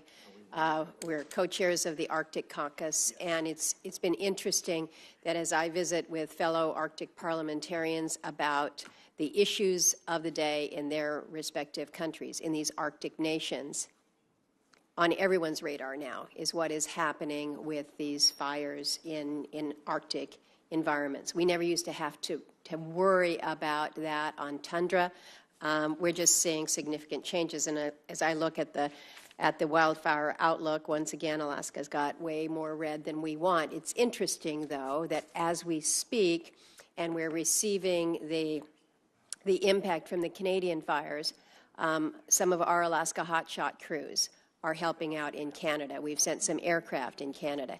Typically, this time of year, we can't afford to send anybody anything. In fact, we are asking for support, whether it's support from the lower 48, from our friends in Idaho, from our friends in Canada. We've got a later season. That's good. I'm going to be asking you a question, Mr. Rupert, as to whether or not you think the late breakup that we're seeing in Alaska and the snowmelt indicate that we're going to see a lighter fire season, or whether it's just going to be pushed a month later. But before I get to that question, I want to ask a little bit more about the coordination, if you will, or cooperation between the United States and Canada. As you know, in Alaska, we have a significant northern border with Canada. This is an area that is prone to wildfire. In fact, if you look at that map, it's that whole border is in red. How are we doing with just the level of coordination internationally? What more do we need to be doing? And then, Mr. Rupert, if you can just answer my question about what you see. Is Alaska going to be late, or are we going to be light? We'd really like to be light, because we're always pretty heavy here. Well, in terms of the relationship with Canada, so there's a bilateral agreement in place. It's been in place for many years. To your point, we regularly share resources back and forth. We pay it forward all the time. So right now, fortunately, it's at a period where providing that support to Canada has been very manageable. We've had, up to this point, over 600 personnel that have been mobilized to Canada. I think today there are right around 350 folks there. We have additional requests, additional mobilizations that are coming through right now, including with support specifically like to Eastern Canada, Quebec, again, talking about all the smoke impact that the Eastern U.S. is experiencing. Canada has provided support to us during really difficult times. For example, during the pandemic, that was not easy. 2019 was a big year sharing resources. That was a hard year for all of us. So there's a great relationship and a great history there, and I think every reason to expect that's going to continue to be the case. Specifically, I'm in Alaska. I was just in Alaska a couple weeks ago, spent time at Fairbanks at AFS, at Wainwright there. And preparations are very much ongoing. AFS is very squared away, and they're preparing. We have seen a fairly dramatic shift in the outlook in Alaska. To your point, a month ago, all that red was not there. We did talk with Predictive Services while we were up there. The point they made is with sort of precipitation over the winter, early spring in Alaska. At that time, just a couple weeks ago, it was really sort of uncertain how that was going to go. Now, fast forward just a couple of weeks, and it's pretty clear that as things are starting to dry now there is a real likelihood of above normal activity in Alaska. And So above normal, a little bit later in the season, but is this going to extend us later? You don't necessarily know. So But we're going to be above normal is what you're saying. so the outlook looks 4 months forward, and over that time period, we are at this point anticipating there's going to be the potential for above normal fire activity. Well, we will get ready. I'm probably going to have to take this for the record, Ms. Hall-Rivera, but I've asked this question a couple times in the last couple months within the Interior Appropriations Committee and here in the Forest Service budget hearing. I haven't received a response yet from Forest Service on this, and I talk about how the tribes in Alaska are leaders in self-governance and really want to have more opportunities for tribal management, specifically with the 638 contracts and the compacts. So the Farm Bill had authorized the 638 compacting for Tribal Forest Protection Act projects, but the authority is limited to projects on federal lands that border or are adjacent to the Indian forest or rangeland. So we got some technical assistance from USDA that may help, but we also want to do what we can in expanding these 638 contracting and compacting to additional activities. So we're hoping that you'll be willing to work with us and explore that further. Yes, absolutely, Senator. Great, thank you. Thank you, Mr. Chairman. On behalf of the chairman, Senator Kelly has agreed to defer to Senator Daines. Senator Kelly, thank you, by the way. Senator King, thank you as well. When you woke up this morning in Washington, you might have opened your windows up and heard the birds coughing outside. It's no secret that wildfire season is upon us. My guess is that folks on the East Coast are already sick of the smoke. We're already hearing about ground stops in the Philadelphia airport, slowdowns at LaGuardia because of visibility issues with the smoke. Look, this is what we deal with out west virtually every summer. I keep beautiful pictures of the landscapes of Montana, my hometown, and there in the Gallatin Valley, so that when we have our friends during tourist season and family that come out to Montana, I can show them the pictures of what the mountains look like if you could see them. But they're covered up in smoke oftentimes when we turn the corner in July, August, and into September. We're sick of that smoke. I know the folks on the East Coast are, and we need to do something to try to reduce the risk of these fires. What happens in Montana is that we have environmental groups who litigate and stop forest treatment projects with a sympathetic judge or two within the Ninth Circuit Court, and we end up tying some 130 million board feet of timber in Montana tied up in litigation. Look, this is not about trying to make ideological points at the moment. I'm focused on solving this problem. There's no doubt we've got longer fire seasons. We've got warmer summers. So what's the mitigation strategy going to be as we try to address this core problem? And forest treatment projects should be one of our deployed strategies. We've got to cut the red tape. We've got to combat the fringe litigation. We've got to solve this problem. If we don't act, these catastrophic wildfires will continue to threaten lives. They'll burn millions of acres a year, spending untold millions of dollars in fighting these fires, putting firefighters at risk. Tragically, we lose the lives. Lives are lost with our firefighters every fire season. Billions of dollars of infrastructure destroyed, and our forest communities put at risk. They're getting harder to fight. They're getting more dangerous to fight because we haven't addressed reducing fuel loads. These fires get hotter, and frankly, they're even more catastrophic. The Forest Service and DOI together now have over 100 million acres at high risk of wildfire. These are a tinderbox. They're waiting to burn if we don't make some changes on how we manage our public lands. On May 17th, my bipartisan Ninth Circuit Cottonwood Fix legislation passed out of this committee by a voice vote. I'm thankful, grateful for my colleagues on both sides of this dais who unanimously supported out the voice vote to move that forward out of committee. Getting this fix signed into law by the President is vital, since needed forest management needs to continue versus being delayed by litigation. You talk to anybody who's close to this problem, they'll tell you get that Ninth Circuit Cottonwood Fix signed into law, and we suddenly have reduced one of the major barriers to treatment and forest management. And by the way, forest management yields some very important benefits.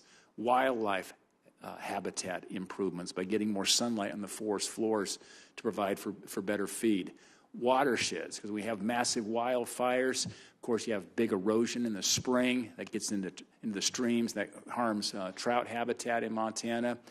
You've got, of course, reducing the risk of wildfires, but let's not forget the importance of getting workers back in the forest. These public lands don't pay, there's no revenue coming off of them because the radical environmentalists have shut down the industry. We get workers back in there, getting revenues back to some of my impoverished counties, getting our loggers back in the forests, versus right now it's a bunch of lawyers. Forest Service Chief Moore and Deputy Chief French have both testified that the reconsultation requirement on the 87 forest plans will negatively impact the Forest Service work to prevent out-of-control wildfires. It ties right back to that 9th Circuit cottonwood problem. Deputy Chief Hall-Rivera, do you agree with them that the 9th Circuit cottonwood reconsultation requirement will delay landscape scale management that is needed to help combat catastrophic wildfires? Yes, Senator, I would concur with what the Chief and Deputy Chief French have already put on the record. Over the past 2 decades, and thank you for that response, over the past 2 decades, wildfires have become hotter, longer burning, more damaging. And let's not forget that a catastrophic wildfire is a carbon emitter. A healthy, vibrant forest is a carbon sink. We now talk about having a fire year versus a fire season. This puts strain on wildland firefighters. Year after year, they battle at more complex, dangerous fires for longer. In 21, I worked on a bipartisan manner with Senator Feinstein to secure recognition of the work that wildland firefighters do by passing our bill to create a title that reflects their actual job of fighting fires and getting them a badly needed pay raise. Director Rupert and Deputy Chief Hall-Rivera, could you talk briefly, because I'm out of time, about how the title change and the pay increase has impacted recruitment and retention of wildlife firefighters at the agencies? Start with Mr. Rupert. Yeah, thank you. Really briefly, it certainly helped. I'm aware that we've seen firefighters that have made a decision or delayed retirement as a result of the support, the increased support, as well as on then the recruitment side.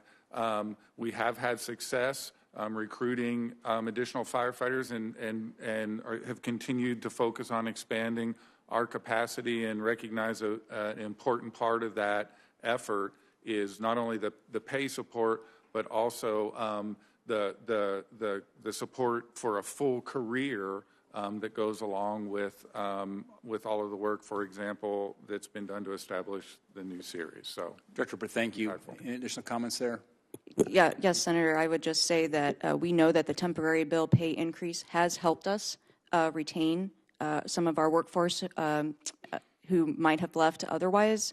Certainly has brought some new workers into our firefighting workforce, and that's why it's absolutely critical that we avert the pay cliff and put something permanent into place. Thank you. And that pay cliff is September, by the way, where this pay raise expires, yes, unless we take action here in Congress. Thank you. Thank you, Senator. Senator Kelly. Thank you, Mr. Chairman. So we are currently experiencing the worst drought in 1,200 years in the West. The forest is dry. Every fire season, it seems these fires get worse and worse. And now we're seeing this in other parts of the continent with the fires going on in Canada today. Here's a satellite image, and I'll show this for the record. And you can clearly see, the smoke over the eastern seaboard.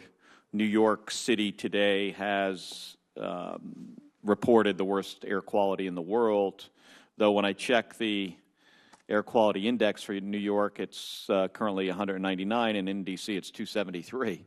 So I would argue maybe here in Washington it is possibly the worst, or at least close to the worst on the planet. Well, this is something we see in Arizona year after year, especially in the northern parts of the state. Wildfires are just burning hotter, and it's a challenge to fight them.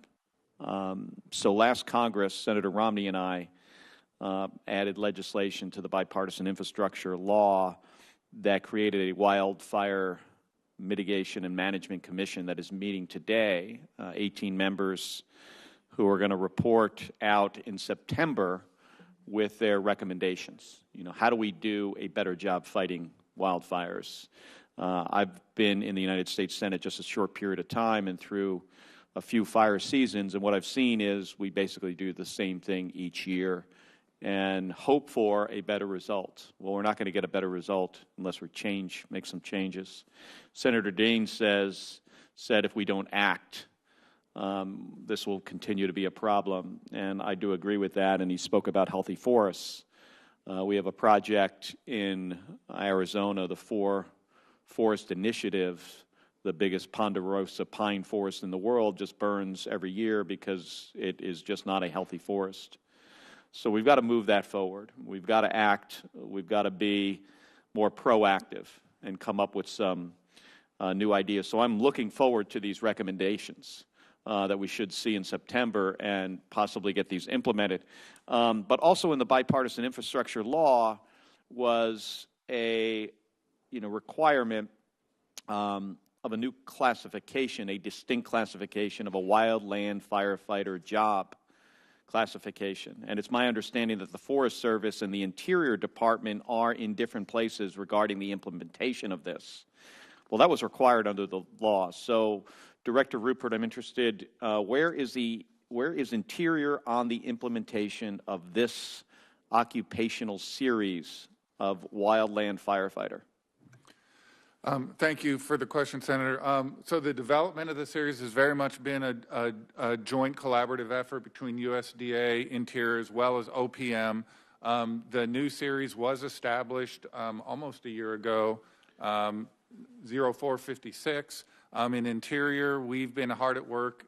This has also been collaborative work. Taking the new series and developing actual position descriptions. The current status of that is in Interior is we have sort of our standard wildland firefighting positions, grade GS3 through 10, with PDs that are ready to go that we're beginning to use. We still have additional work to do, especially as you get into some of the more specialized firefighting positions and the position descriptions that'll go along with it. But we have made real progress with developing position descriptions and have begun to implement the use of them. And Deputy Chief Hall-Rivera, has the Forest Service implemented this occupational series as well? So we are in a similar place to the Department of the Interior, and we have worked collaboratively together up until now. But we are going on a little bit of a slower timeline, and we've worked with OPM to secure an extension to the end of the calendar year. The reasons that we're doing that are a couple. There's significant complexity in the Forest Service. We have hundreds of position descriptions that could be going into this new series, and so what we want to do is make sure that we build in time to get it right, and what that means is making sure that we can engage with our firefighting employees, our union, and our fire supervisors to make sure we get those details right before we put them into the new series. So that is why we are in a bit of a timing difference than the Department of the Interior. We have over 12,000 firefighters and, like I said, hundreds of position descriptions. So from my perspective, it's a go slow to go fast and to go right. So worst case, when would you expect that you would hire somebody new, not somebody that's already a new classification, but your next wildland firefighter under this classification? I would expect that would happen next calendar year, Senator. All right, thank you. And thank you, Mr. Chairman. Okay. I'm going to just one quick round. Senator Cortez Masto, I think it's your turn. Thank you, Mr. Chairman. Sorry. Not a problem. So similar to my colleagues from the West, don't want to just beat this to death, but just to put it in perspective, 2020, the August complex fire in Northern California burned 1,032,000 acres. And that's an area larger than the state of Rhode Island. In 2021, this is true. In 2021, the Dixie Fire burned 963,000 acres, along with the Caldor Fire at the same time burned 221,000 acres. Some of that was man-made, some of that was caused by lightning. And The reason I bring this up is because, true to what you just saw in Utah, the smoke there was caused by these fires. We see that in Nevada. We see that all across the West. It looked just like that. And my goal here has been, as I talk with my firefighters in my state, both state, local, and federal, we've had summits. Thank you very much. Forest Service has been at the table, so has Department of Interior. How do we ensure that we're providing all of the resources we need to combat these fires that are hotter and longer, and to keep our firefighters safe and our communities safe?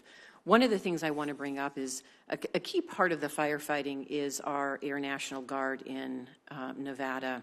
The 152nd Airlift Wing has 8 legacy C-130H aircraft with the modular airborne firefighting systems. Are you familiar with this system, Ms. Hall-Rivera?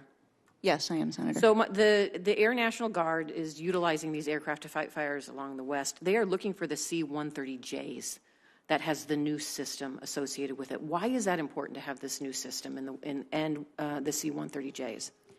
Well, it's always important to have the most modern aircraft that you can get in the firefighting environment. The C-130J is an excellent aircraft to be used as an air tanker, either one that's converted or, in this case, the MAFs, where it rolls on. And we have a few of those in our contracted fleet as well.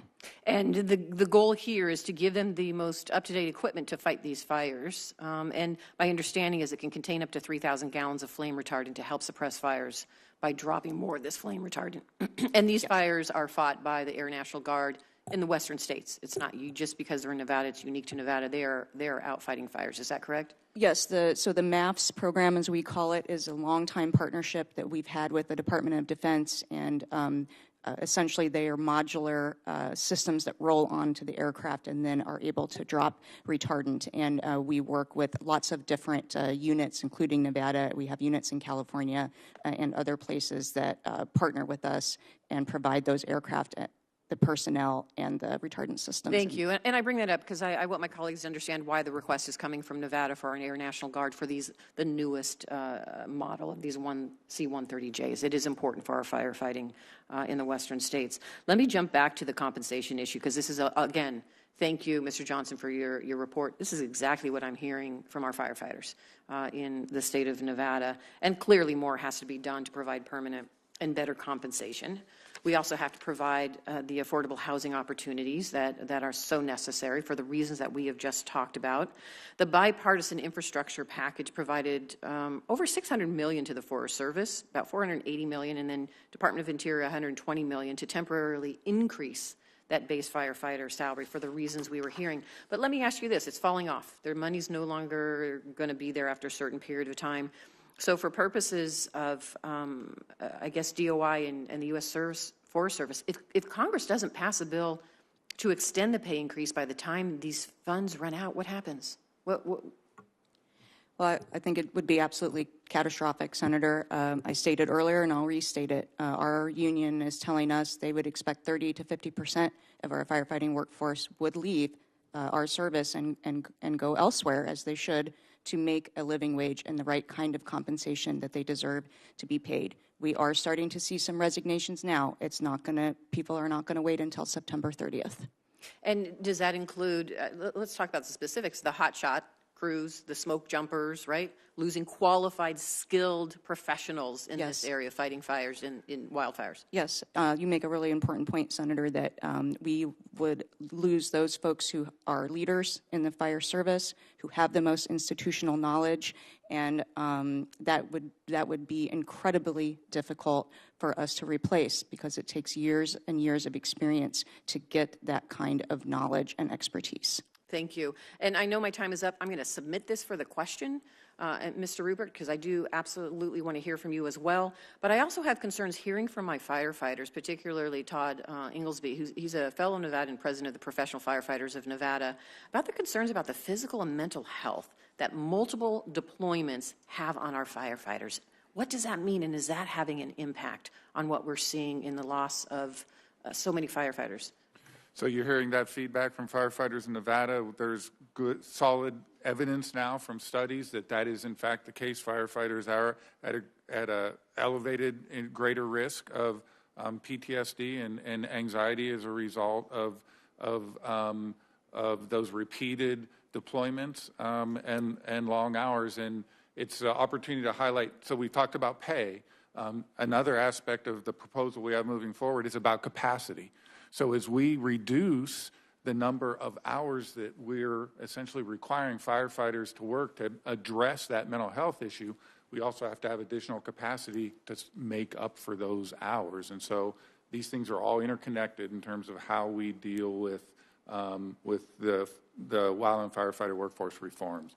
Pay, capacity, mental health support, housing, all of it together is important. Thank you. Senator Hawley.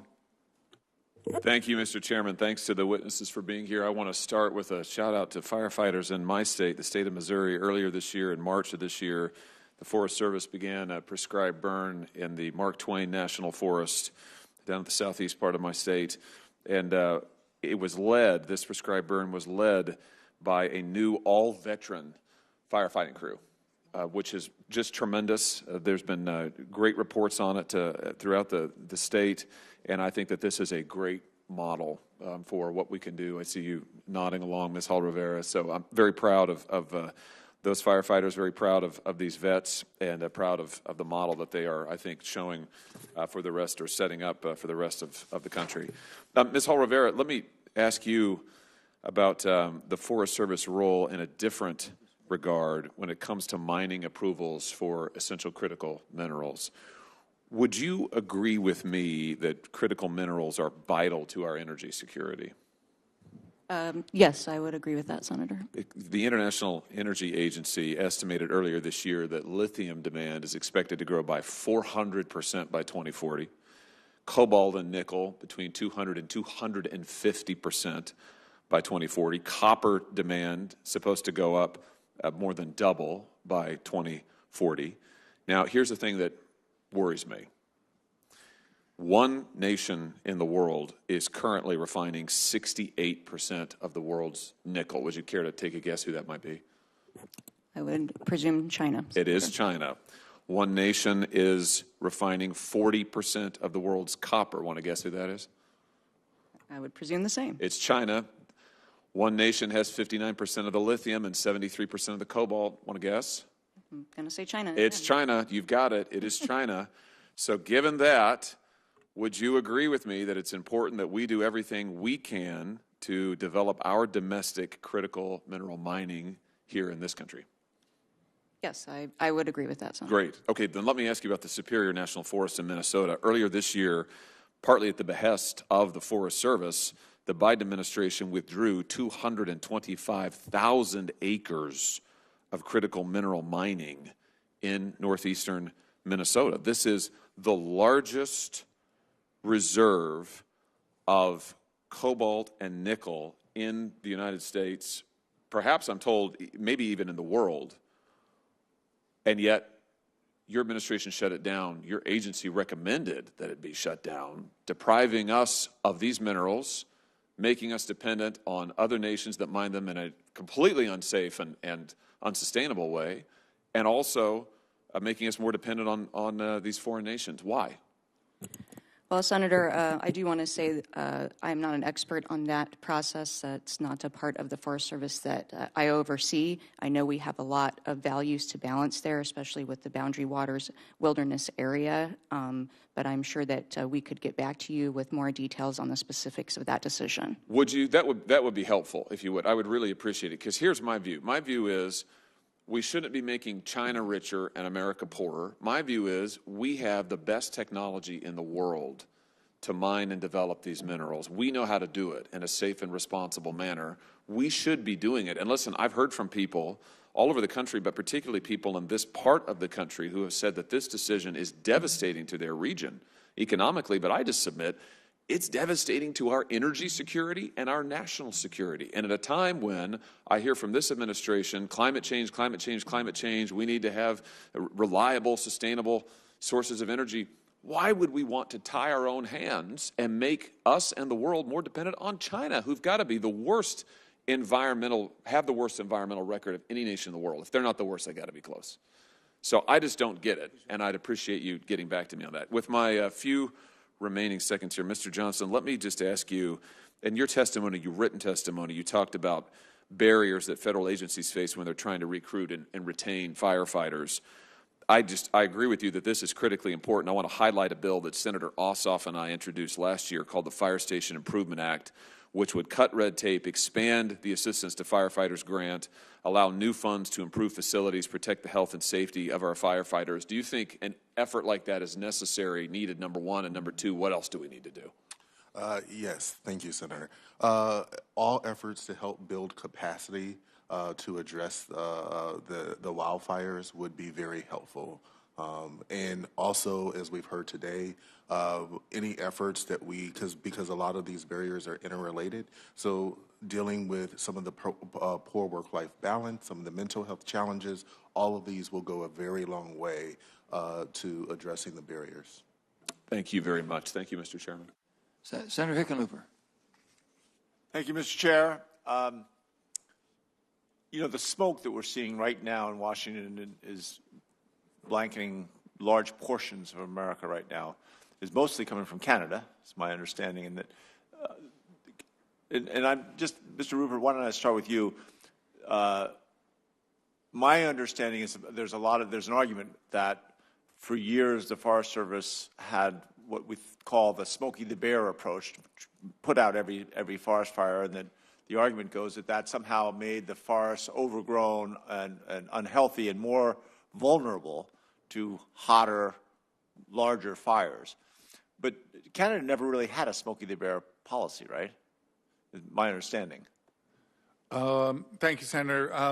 I'm, to be honest with you, I'm not sure sort of what that history in Canada is around kind of the public outreach that they have in place around firefighters, whether they have equivalent or not. But I think to your point, yeah, I mean, fundamentally what's driving, you know, these large catastrophic wildfires and mega fires, in addition to, you know, the weather that is associated with this changing climate, longer drought, and more extreme weather, is also fuel for the wildfires that is related to very aggressive suppression of wildfires, certainly across America and even across the continent, you know, over the last century. Now, as you get farther north, closer to the Arctic, you know, there are more fundamental shifts having to do with climate, with areas that really have never burned that now are at risk. Right. So as you get farther north in Canada, some of that's certainly in play. Well, I guess the point is that the climate change is something you've got to put in your calculation, and that the expenses of air quality at this level are, you know, when you actually begin trying to itemize them, it becomes enormous. I actually had a more specific pedestrian, although air quality is pretty pedestrian, I guess, it affects each one of us. Affordable housing is obviously an issue, and certainly many Coloradans are grappling with. But in terms of firefighters, it's good to hear that you guys are all working and recognize that this is something important.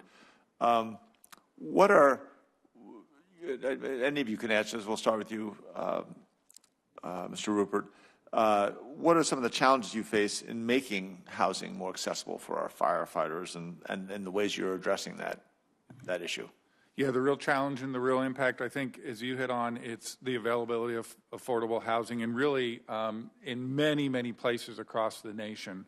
You know, we are asking for additional support, and that support that we're asking for is focused on renovating existing housing that we have, modernizing existing housing, and building additional housing.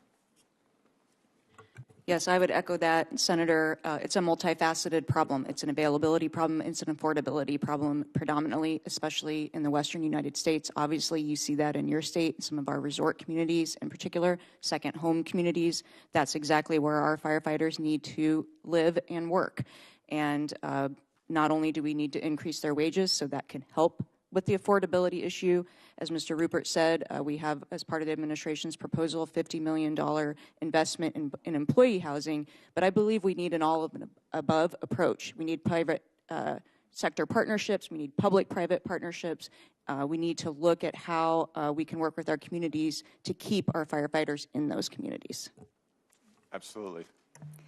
Yes, Senator. We do provide housing for our seasonal helitax staff so that we can compete with our federal partners, so we can offer a way for them to stay and live in the area and be able to help us. We also have additional housing we're looking at trying to build and support that fire community. Thank you. Multi-dimension issue here. What we've heard from the stakeholders that we've talked about is largely about raising the pay because of the affordability issue. But one of the other options that came up with many of the stakeholders that we discussed was considering housing stipends.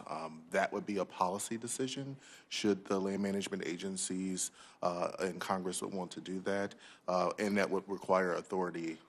The land management agencies would need authority to be able to issue those. Right.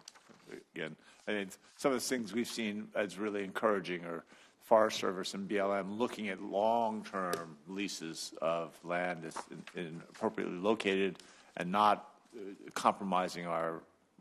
I'm one of the biggest supporters you'll ever find of public lands, and we don't want to ever compromise that. But sometimes that real estate can be in the right place, and it can be a public-private partnership so that we can build housing for the firefighters that I think you all depend on. Let me ask you also you see all this smoke coming down from Canada, and 2 weeks ago we saw Colorado. You literally could not see from the state capitol. You could not see the mountains because of the smoke that was coming down from Alberta. Senator, could I interrupt you just 1 second? Sure. Can you hold that question? Yes. Senator King has to go. Of course. To preside. I'm always. You don't even have to say another moment. I would be honored to. I'll come right back to you. Yield, Okay, of course. Senator King. I just want to submit for the record a chart of historical harvest levels in the Forest Service from 1905 to the present. And the other piece I wanted to share was this chart, which is yesterday. And what's very unusual is we talk about climate. Living in the Northeast, climate always goes west to east. That's where the prevailing winds are. What's happening right now is something very unusual, where the forest fire is up here and the smoke is coming back down. And because of our superior virtue, you'll notice that Maine is not in the shadow at all. But it is an interesting phenomenon, and it shows the purple is the worst air, which is in Washington, Philadelphia, New York. I just thought it was interesting talking about climate. This is a very unusual weather pattern that's created the situation that we're in right now. It's very unusual for the air to be moving north to south rather than west to east. So those are my. But Senator King, I also want to mention real quick, you made a valuable point. He's saying that basically the $10 billion we've invested in things you're supposed to do, basically reduce the firefighters, that he made a point that just let them go ahead and let's harvest. Let's harvest that. They'll pay us, Mr. Chairman. Yeah, I'm saying it doesn't cost anything. We make money, and we've solved both problems. I don't know what the problem is there. Thanks. Why people don't want to cut trees. Okay. Thank you, sir. Senator Hickenlooper, I'm sorry to interrupt you, but thank you. I'm always glad to yield to Angus King because you always learn something. Always. He is always looking at things from a different perspective and bringing to the surface things that might otherwise not be shared. I'll finish that statement about the kind of getting on the granular effect of these devastating fires. In Colorado, certainly at all levels of management, we're seeing the planning at the fire shed level, trying to make us more resilient from future wildfires.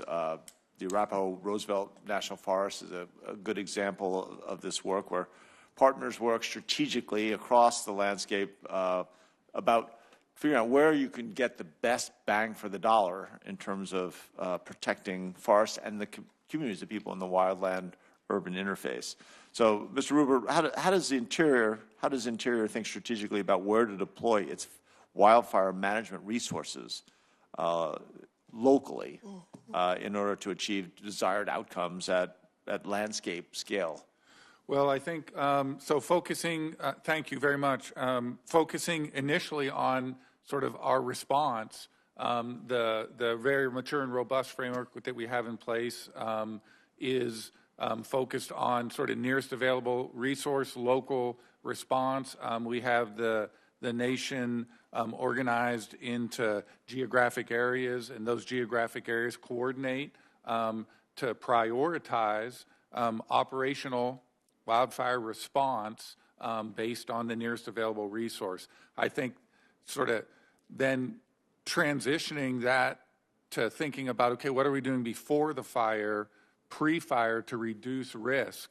Similarly, we have to continue, and we're making progress here, I'm certain, but we have to continue to have increasingly coordinated, multi-jurisdictional, cross-programmatic coordination and shared strategies to do a similar thing at that appropriate scale, that landscape scale, so that we're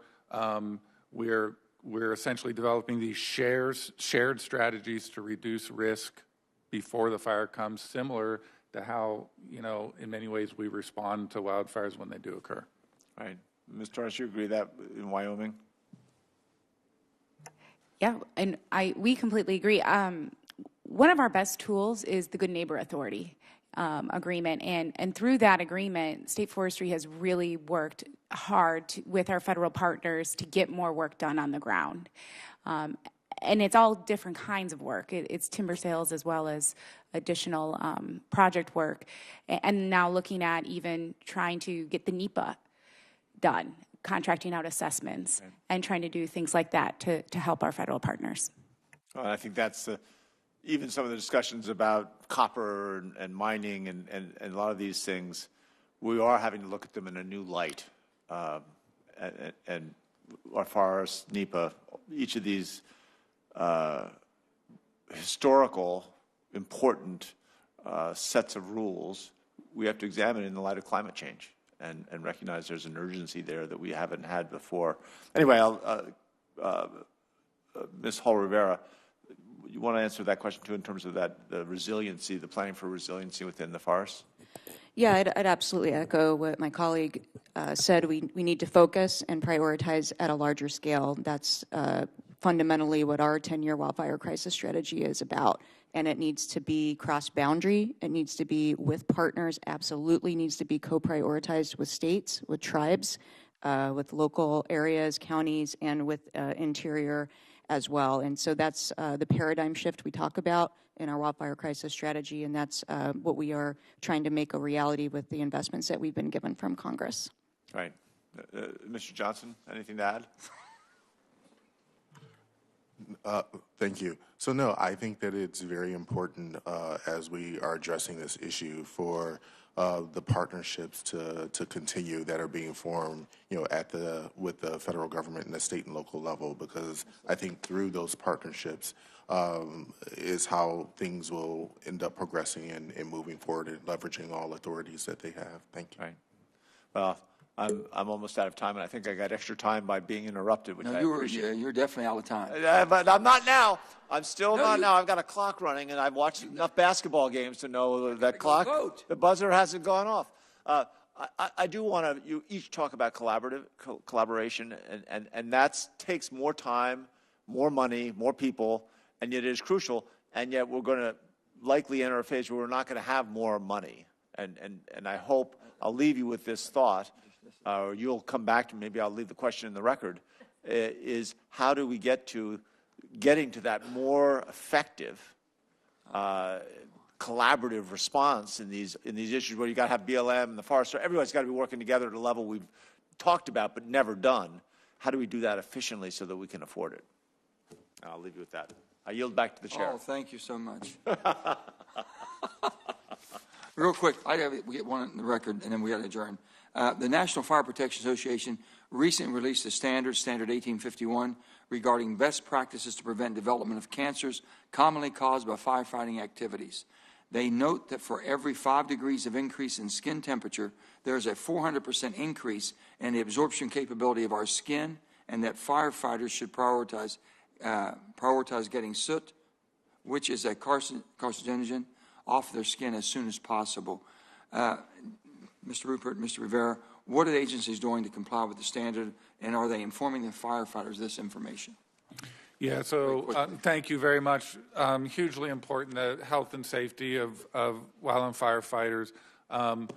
Those sort of standard operational procedures, very much a focus and priority across the entire interagency community. A specific example I would offer to sort of illustrate that focus, the interagency community established a public health, medical and public health advisory team during COVID. It was really impactful in terms of how we coordinated. The firefighters know about this, and they've been notified. Yeah, and that group is picking up on these themes and very much focusing on how do we more effectively. Well, let us know how we can help. That. Okay? Thank you, Senator. Thank you. Members are going to have until close of business tomorrow to submit additional questions for the record. And I want to thank each and every one of you. It was very enlightening. It was very good. We got a lot of work to do. There's a lot of common sense solutions up here. Let's start basically using best practices to cut, sell the timber, basically, and solve two problems. Okay, thank you. Meeting adjourned.